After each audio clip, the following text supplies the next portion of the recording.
కేటీఆర్ వ్యాఖ్యలపై deputy CM Bhatti Vikramarka counter ఇచ్చారు. కేసీఆర్ లెక్కలు తేల్చుకుందాం అసెంబ్లీకి రమ్మని సీఎం రేవంత్ రెడ్డి అంటే ఇంకొక ఆయన బయలుదేరారంటూ భట్టి విక్రమార్క అన్నారు. సవాల్ విసిరిన పెద్ద మనిషి రాకుండా కేటీఆర్ ప్రెస్ క్లబ్కు రావడంపై భట్టి మండిపడ్డారు. లెక్కలు తీసుకుని అసెంబ్లీకి రండి చర్చిద్దామంటూ భట్టి విక్రమార్క సవాల్ విసిరారు.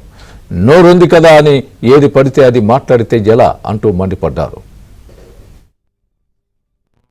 సంవత్సరాల కాలంగా ఈ రాష్ట్ర ప్రభుత్వం దాదాపు 1,00,000 కోట్ల పైబడి ప్రజా సంక్షేమం కోసం, సంక్షేమ కార్యక్రమాల కోసం ఖర్చు పెట్టిందని లెక్కలతో సహా చెప్తే వాటిని జీర్ణించుకోలేనటువంటి టిఆర్ఎస్ పార్టీకి సంబంధించిన నాయకత్వం అవాకులు చవాకులు పేలతా ఉంటే ముఖ్యమంత్రి గారు సాక్షాత్తు ఒక పిలిపించారు. శాసనసభకి రండి, మీరు లెక్కలు తీసుకొని రండి, నేను లెక్కలు తీసుకొని వస్తాం, మనం చర్చిద్దాం, ప్రజలకు తెలియజెప్దాం, ఎవరిది కరెక్టో ఎవరిది అబద్ధమో శాసనసభలోనే తేల్చుకుందాం రండి అని అంటే ఆ సవాల్ని స్వీకరించాల్సిన కేసీఆర్ గారు స్వీకరించకుండా ఇంకో ఆయన బయలుదేరి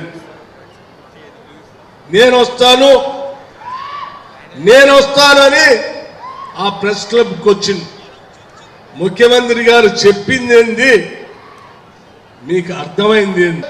ముఖ్యమంత్రి గారు స్పష్టంగా చెప్పారు, నిజంగా మీకు సవాలు స్వీకరించాలని ఆలోచన కానీ లేకపోతే మీరు చెప్పింది నిజమని మేము నమ్ముతా ఉంటే శాసనసభకు రండి, మేము లెక్కలతో సహా ఈ ముఖ్యమంత్రి ఈ రాష్ట్ర ప్రభుత్వం నిరూపించడానికి సిద్ధంగా ఉందని చాలా స్పష్టంగా ఈ సభ నుంచే రాష్ట్ర ప్రజలందరికీ తెలియజెప్పే కాదు ఆ టిఆర్ఎస్ నాయకత్వానికి కూడా చెప్తాం.